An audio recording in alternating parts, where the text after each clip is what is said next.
All right. Welcome back to our Simple Healthy Life podcast, where our goal is to have real, insightful conversations. Real and insightful. That's an interesting one for today's topic on topics that we find interesting. And at the very least, this is one of those ones I find interesting. And it's going to be real for us. And I'd like to maybe offer some insight. But this will probably be one of the more, I don't even really understand this term. What's the term esoteric? Yeah, esoteric is kind of like spiritual in some sense. It's just like it's not tangible, not of this world, otherworldly maybe. Okay, so let's go with this one is in regards to something that's outside of our five senses. All right.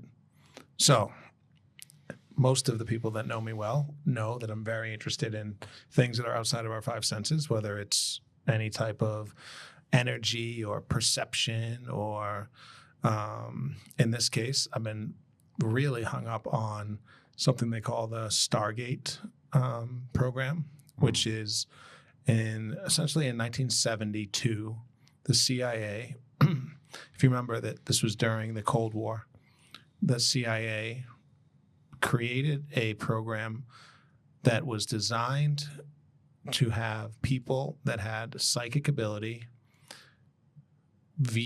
remote view other parts of the world. And they created this program, and they ended up finding this guy, Joe McConigal, who was remote viewer number one. And he's still alive. This is what kicked off the genesis of this podcast, is I just listened to 6 hours of him talk. He's 78 now. And really told the story of his ability to remote view. So for those of you that are hearing that word for the very first time, remote view is essentially you close your eyes, put yourself into a meditative state, and you can, he says that viewing's the wrong word. What he was doing was sketching what he saw. So they would give him something like coordinates, and he would close his eyes, go into this meditative state, and sketch what he saw. Now, there's definitely multiple ways to look at this. Number one, if you put up ChatGPT right now and put in remote viewing, CIA, the number one thing it'll tell you is that there was no actionable stuff that came out of this, okay? Which I find very interesting, since it was supposedly shut down in 1995. Which means they gave this program from 1972 to 1995 to work. That's a lot of years for something that didn't work. For something that didn't work. Yeah. Then this guy, Joe McConigal, still alive, goes on all these podcast interviews and talks about missions that he, quote unquote, missions that he went on. And has, in some ways, at least for me, convinced me that this is something that is possible. Now, take it one step further, you can actually go on Spotify right now, and the CIA has the declassified tapes on how to learn how to do this is actually on Spotify right now. You can go and find them. So I want to start by talking a little bit about this concept of remote viewing, but I'd also like to ask your perspective on some of this stuff, especially when it comes to things that are outside of our five senses. Yeah. I mean, I think those things it's very easy for someone to be quite skeptical on, well, if I can't see it, if I can't touch it, then it must not exist. But at the same time, those same people are like, yeah, but this medication is a sugar pill, like placebo effect, 25% increase. Like, okay, well, that's pretty intangible to me. That's a miracle. And we just kind of, every day I hear people talk about it as if it's not a miracle, if it's not something that's extremely fascinating, right? No one knows why that exists. No one knows how it exists. Brain seems to do things that it can't otherwise do. They had previous, like in ancient times, their medications, quote unquote, worked.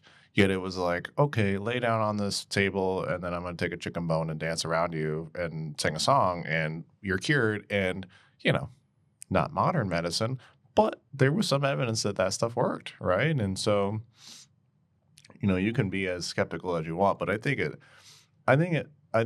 everything should be approached with an open mind, and especially when it comes to meditation and similar, you know, kind of branches of that. We don't know enough about that.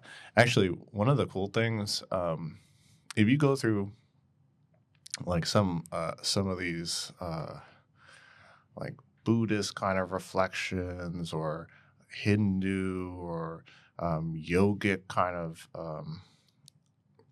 I guess teachings, what you'll often find is that real advanced meditators talk about this breaking of plane that happens on a regular basis, even when they're not meditating. And that's like super fascinating. You can look up more about this, but people who've tried to get to the source of it all, right, through meditation and just trying to, you know, do all the things, right, they find that when they go throughout their day, there is often this breaking of plane that happens where they start to see things, like almost hallucinate other creatures, like pop up and just, you know, appear to be in front of them or like say things to them. And I mean, I suppose you could argue that they're just crazy, or you could keep an open mind and say, like, these are people who like literally all day are practicing this like very disciplined act and control of the mind in some ways, and yet they're having these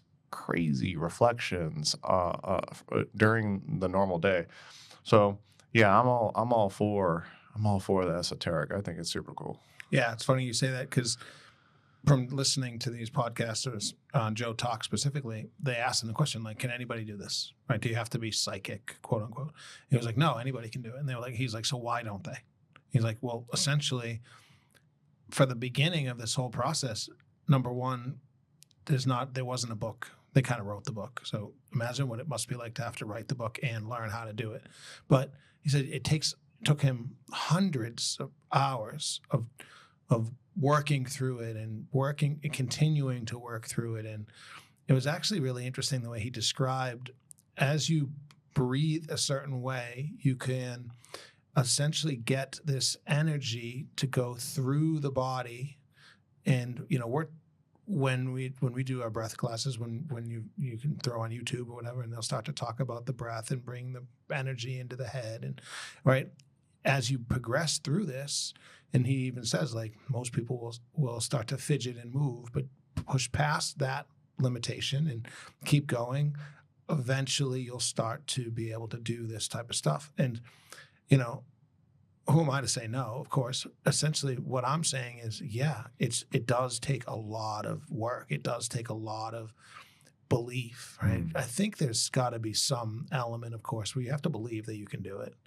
And then you got to go out there and you got to do it and you got to put the work in. But so for those of you that are skeptical out here, here's one particular example, which was pretty interesting.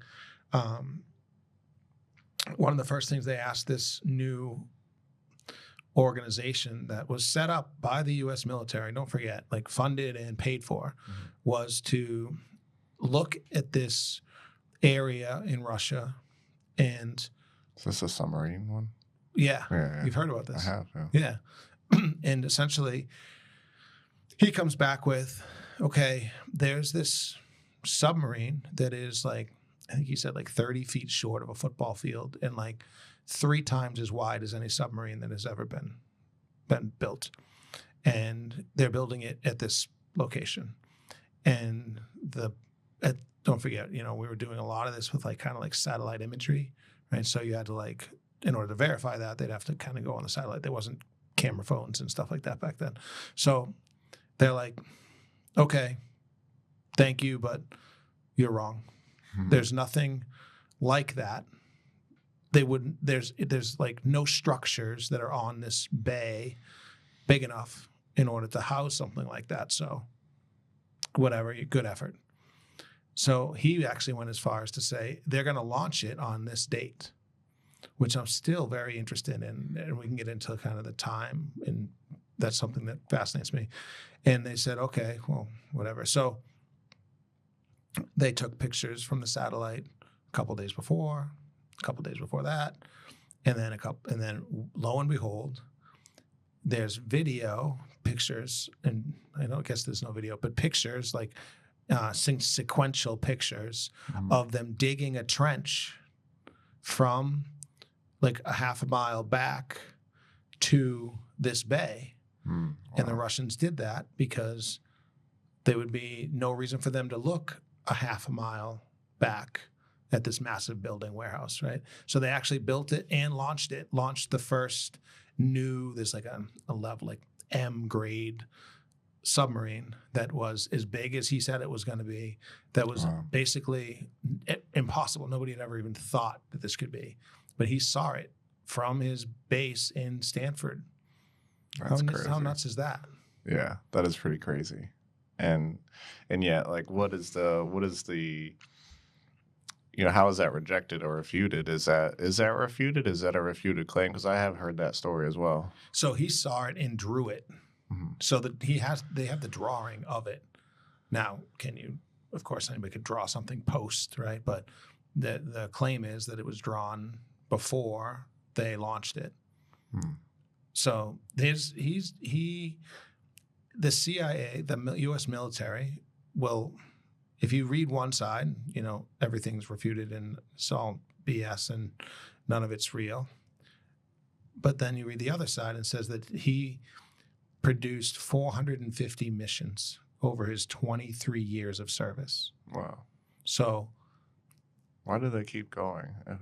It's so interesting because this is literally a thing. People will say, well, this can't be on the CIA. Literally go to the CIA website. It's literally on there, and you can read about remote viewing and this project. I've done it because I thought that was I thought that was fake too. So like, there's no way it's there.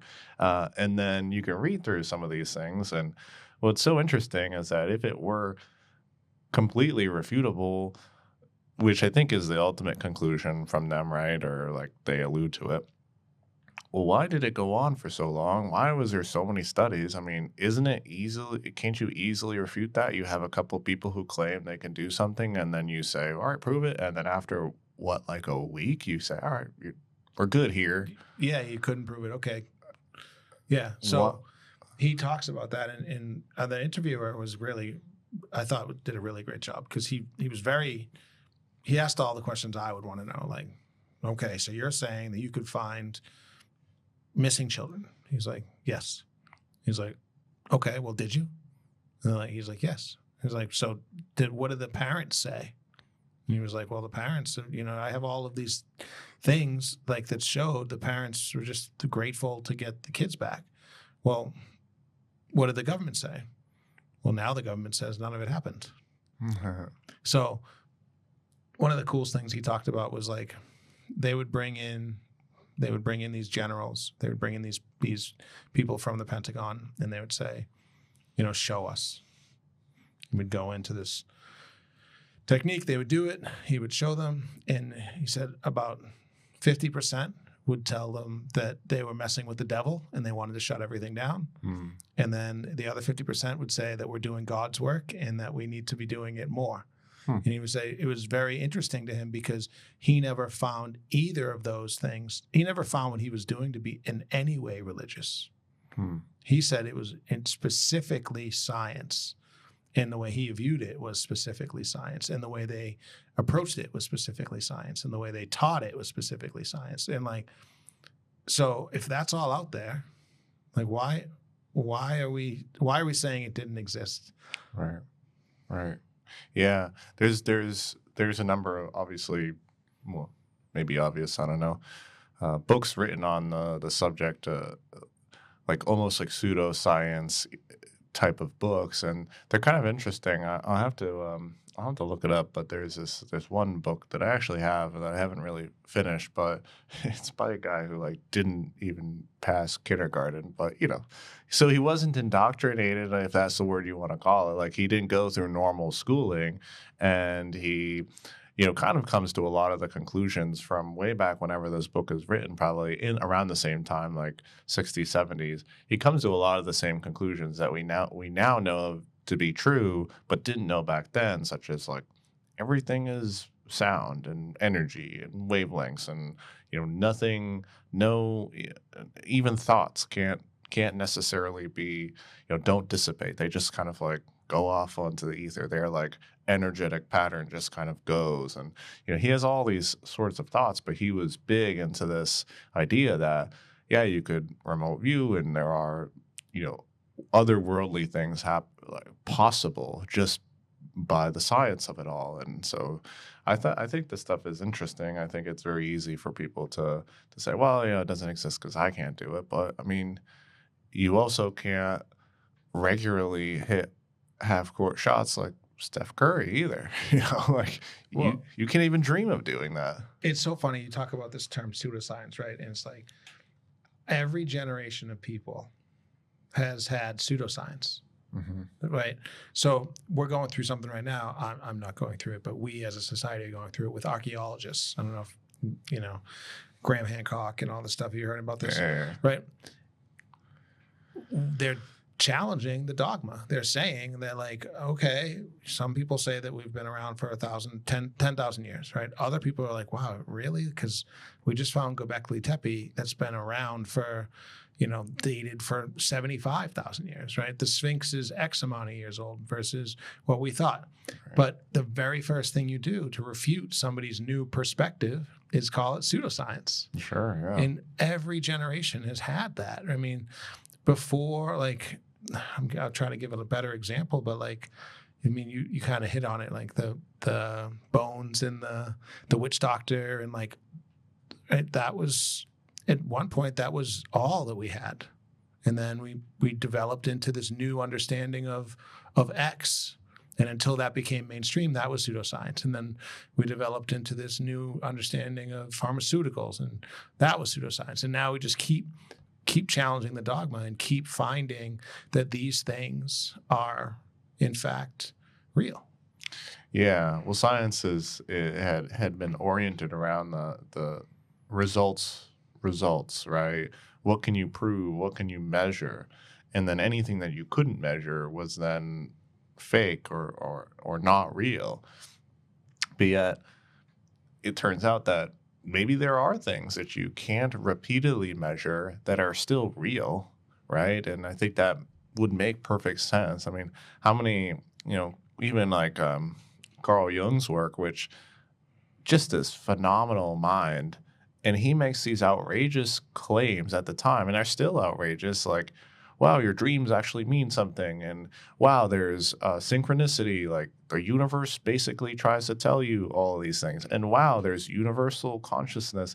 This is not a run-of-the-mill, like, random Joe. Like, you could make the argument for the failing kindergarten guy Victor, or whatever his name is. You could make the argument that he's just like an imbecile. Okay, fair enough. But this is Carl Jung. I mean, he's literally one of the most respected minds in psychology, and he says all our consciousness are connected. And he tells these crazy stories. Like, he was working with a patient one time, and she's reviewing her dreams, and she's like, yeah, I've been having this repeat nightmare. It's really bugging me. Like, every time I go to sleep, I dream of this dune beetle kind of thing. I don't know, the beetle with the Asian, I don't know, with the horns, that one, whatever that one is. We'll put it in post. No. That one, every time I have a dream, a nightmare, like, this thing comes up, and I don't know what it means. And Carl Jung starts to, like, as soon as he begins kind of his assessment of what this might be, it's a bang at the window, and they both look, and it's literally this beetle that bangs on the window as soon as he starts to talk. It's like, there's no way that's a coincidence. Right. And he's not making it up. He's literally he's a doctor. He's a respected doctor still to this day. It's incredible. Oh yeah, and there's so much out there, and I joke all the time. I make this, like, if you don't believe in some of this stuff, like, tell me why I can walk in the house and know my wife is upset. Mm-hmm. Not even with their back to me, right? You feel it. I can feel it. I don't know what the reason is. I don't know, but I know it's true. I know in my feeling that it's there, right? So I like to think of it as everything is on a spectrum. And if Carl Jung is correct, and there's this universal consciousness that's all connected, then anything is possible, in my opinion.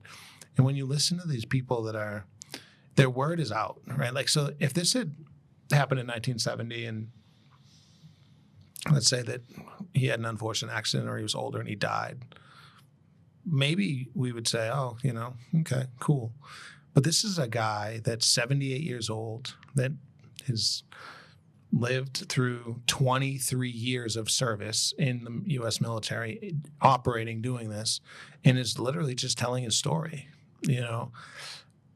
Why would you hang on to that story for so long? If it was fake, could you imagine coming up with a lie that was like, Mike, what have you been doing for the last 25 years? Well, let me tell you, right? For 25 years, I've been doing this. You'd be like, there's no way he's like, why would I make that up? Right. Why?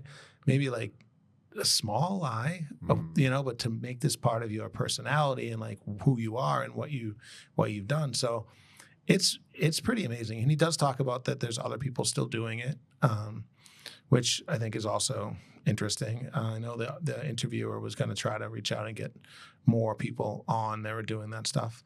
I said I wanted to start with remote viewing, but I think we did a podcast already on this, so forgive me if I'm wrong. NDEs, are we going there? We're not going NDE, okay. no, but let's face it. Okay, so I was going to go with the telepathy tapes, and this woman that's basically kind of proving that there is connection, there's mind-to-mind connection possible. But because you said NDE, I want to talk about this. It's a little different.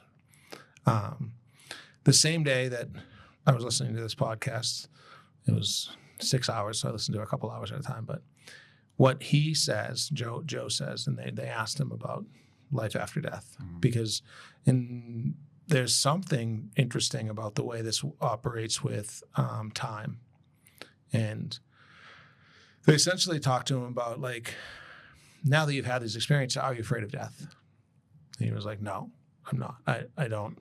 I've seen enough things to understand the way to develop a theory on what I think happens. And I want the listeners to think about this from a perspective, from this perspective. What Joe says, just what Joe says, one guy, multiple people, but one guy. When you die, you are actually given that life review. The only difference is it's not a life review. Like, you don't sit in front of a TV screen and say, like, oh, look at me, I'm here. Oh, look at me, I did that. You get this life review, but it's from everybody around you's perspective. So if you hurt somebody, you feel the way that they felt when you hurt them. If you loved somebody, you feel the way that they felt when you loved them. And by doing that, by getting that review, that's what helps you as a soul really progress and learn and become kind of ingrained in this whole game that we're talking about here. It's not the first time I've heard that. In fact, I think the Hindus, it's a very Hindu style belief system. But what do you think about that?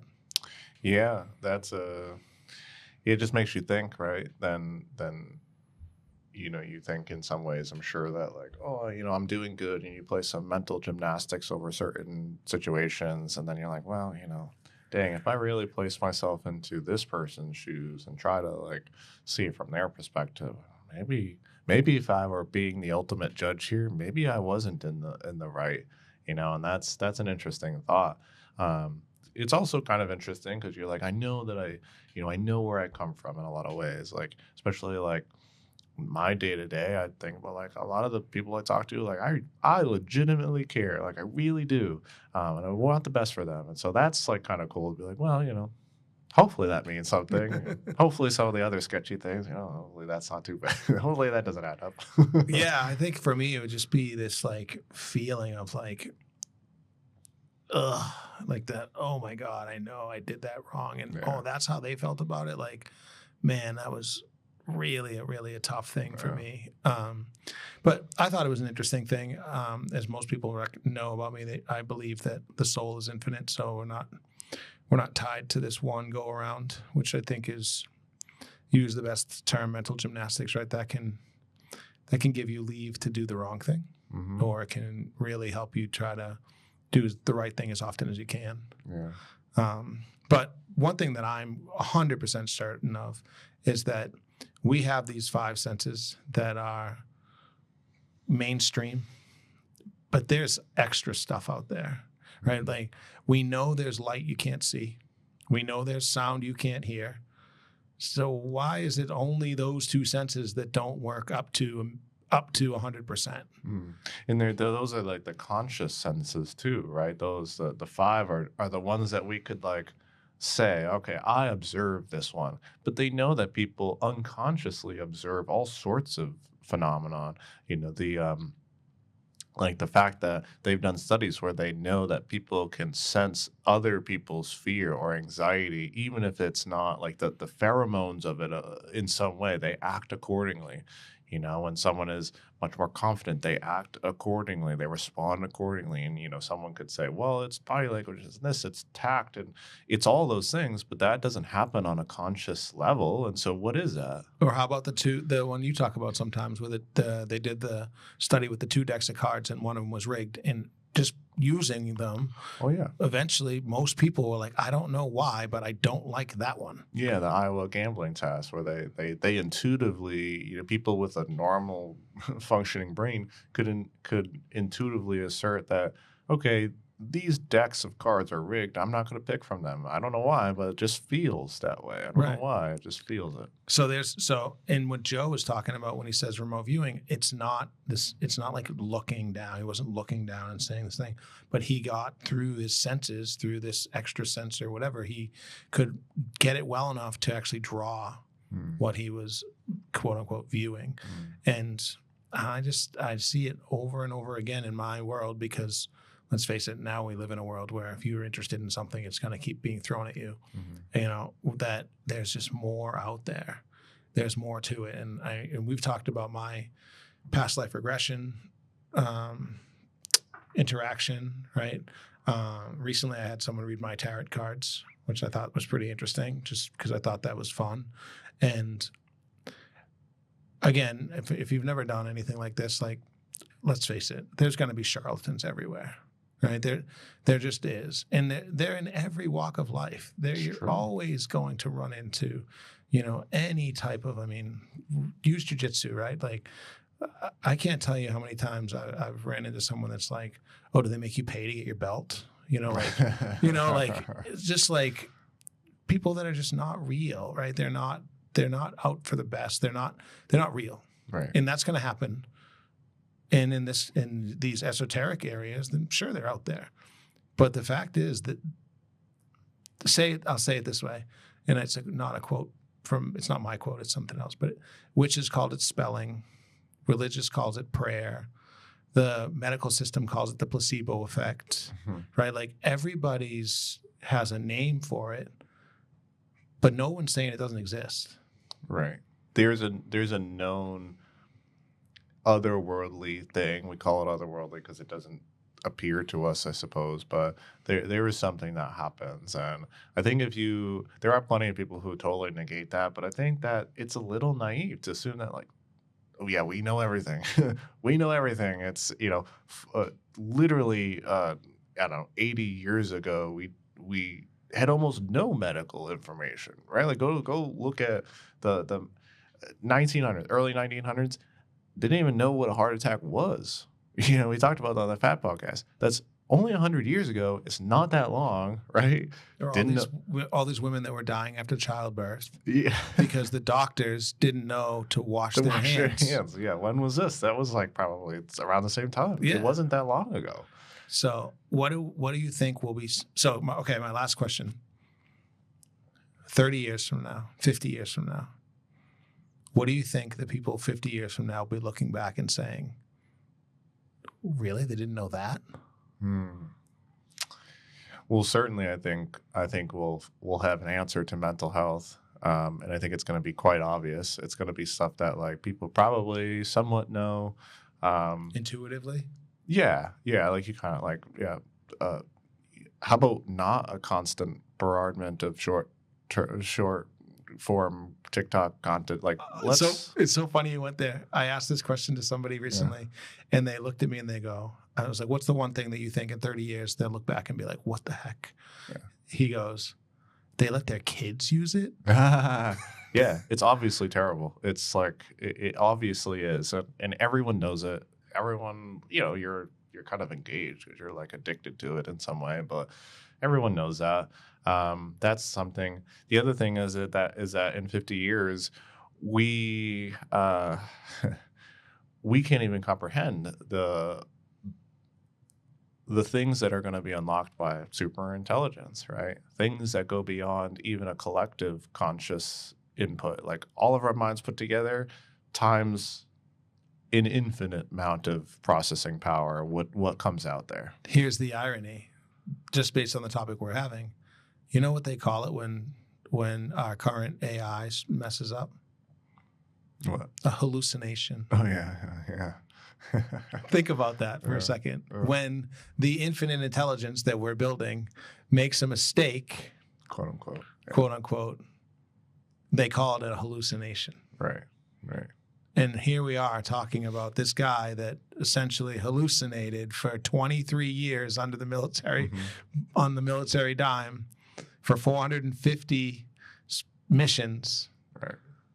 There's nothing to that. There's no like simulation going on here. There's nothing like there's no beetle at the window right now. It seems to me that there's something there. It's interesting because ChatGPT and I catch it now, and whatever, but it will hallucinate different things that I know are true, right? Like things that you can only know, and anyone who's done work for a long period of time in one specific area knows that there's things that just seem to happen. You don't know why they happen. You just know intuitively that this is how it works, and you can't really explain exactly. There's plenty of things with like health and behavior development, things that I pick up, but it will start to hallucinate those things too. And I'm like, how do you know that? Like, how do you grasp that? I know there's nothing written about, this fact, or I know that fact that you hallucinate is not supported at all, but a lot of things point to that, just have never been like proven yet. It goes out. It's like, yeah, that's a fact. Yeah. And and now think about where we're at. And this was literally, what are we on, year 4 of having a model that we can that the general public is feeding? Yeah, if that. Well, we got 2 more years of stagnancy. Well, not really stagnant, but before things start getting out of control, apparently, according to certain models. Really? Yeah. They said 2027 is when things like really get kind of out of hand. Like you can't control it at that point. Like whatever we've done up until 2027 is marking our fate, so to speak, whether that's good or bad or positive or not or totally amoral. There's not much that can be done after 2027 when it comes to artificial intelligence. All right. Well, I'll leave you with this then, because we are big supporters of AI, for the record. I know that you have transcripts, and we want to just say that we are in line with whatever you decide is good for us. Simple Healthy Life podcast is very friendly. Friendly is the word, friendly. Yeah. So we'll leave you with this because, we like doom and gloom on this podcast. What year was the Terminator supposedly set in? So it was written in 1984. Ironic. But what year was it set in? I don't want to know. What is it? 2029. Oh my God. Is when the Terminator comes back to kill. That is insane. So there you go. You're welcome, everybody. Good luck. Get your remote viewing going. Yeah. Start practicing now. Yeah. Praise AI.